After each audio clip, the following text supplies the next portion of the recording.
This is Dr. Cameron Kyle Seidel, ER and critical care doctor from New York City. 9 days ago, I opened an intensive care unit to care for the sickest COVID-positive patients in this city. In these 9 days, I have seen things I have never seen before.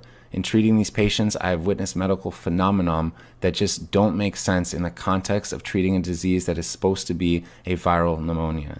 9 days ago, I presumed I was opening an intensive care unit to treat patients with a virus causing a pneumonia that was ravaging lungs across the world, starting out as something mild, a cough, a sore throat, and progressively increasing in severity until ultimately ending in something called acute respiratory distress syndrome, or ARDS.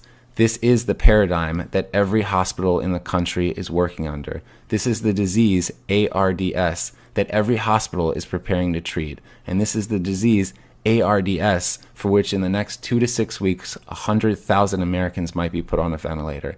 And yet, everything I've seen in the last 9 days, all the things that just don't make sense, the patients I'm seeing in front of me, the lungs I'm trying to improve, have led me to believe that COVID-19 is not this disease, and that we are operating under a medical paradigm that is untrue. In short, I believe we are treating the wrong disease, and I fear that this misguided treatment will lead to a tremendous amount of harm to a great number of people in a very short time. As New York City appears to be about 10 days ahead of the country, I feel compelled to get this information out. COVID-19 lung disease, as far as I can see, is not a pneumonia and should not be treated as one. Rather, it appears as some kind of viral-induced disease, most resembling high-altitude sickness. It is as if tens of thousands of my fellow New Yorkers are on a plane at 30,000 feet and the cabin pressure is slowly being let out. These patients are slowly being starved of oxygen.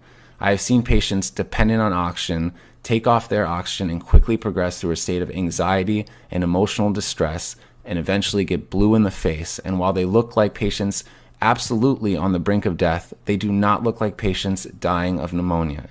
I have never been a mountain climber, and I do not know the conditions at base camp below the highest peaks in the world. But I suspect that the patients I'm seeing in front of me look most like as if a person was dropped off on the top of Mount Everest without time to acclimate. I don't know the final answer of this disease, but I'm quite sure that a ventilator is not it. That is not to say that we don't need ventilators. We absolutely need them. They are the only way at this time that we're able to give a little more oxygen to patients who need it. But when we treat people with ARDS, we typically use ventilators to treat what's called respiratory failure. That is, we use the ventilator to do the work that the patient's muscles can no longer do because they're too tired to do it. These patients' muscles work fine. I fear that if we're using a false paradigm to treat a new disease, that the method that we program the ventilator, one based on a notion of respiratory failure as opposed to oxygen failure, that this method, and there are a great many number of methods we can use with the ventilator, but this method being widely adopted at this very moment in every hospital in the country, which aims to increase pressure on the lungs in order to open them up, is actually doing more harm than good.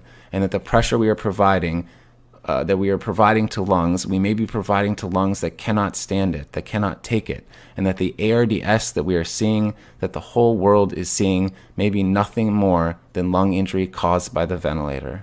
Now, I don't know the final answer to this disease. I do sense that we will have to use ventilators. We will have to use a great many number of ventilators, and we need a great many number of ventilators, but I sense that we can use them in a much safer way.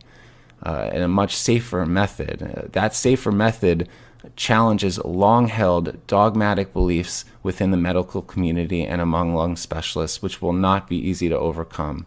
But I really believe that they must be overcome. There are hundreds of thousands of lungs in this country at risk, and the time to overcome them is now. I'm confident that if those of us that work bedside with these patients, those of us who are witnessing the things that we have never seen before, despite the many years we have worked and the thousands of patients and diseases we have seen, if we can effectively communicate this to all those that are so important but who are not bedside, the researchers, the administrators, those who procure our resources and make our protocols, the politicians, our own governments, If we are able to convince them that this is a disease that is different than anything we have ever seen, I am confident that an answer can be found, that effective treatment can be discovered, and that a plan to disseminate that treatment can be rapidly deployed, and that tens of thousands and probably hundreds of thousands of lives and lungs will be protected. The time for this is now. We are staring into a future in which a great many of our fellow Americans are going to suffer, not to mention people all around the world.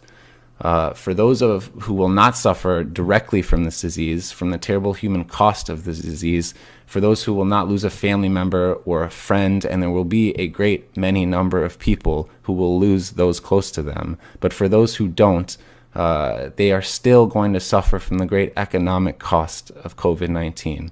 We are all involved in this future. So I urge you, for those of us, if you are out there, for those who work bedside, I urge you to speak up. We can change this. I thank you all for listening. Please spread the message and stay safe.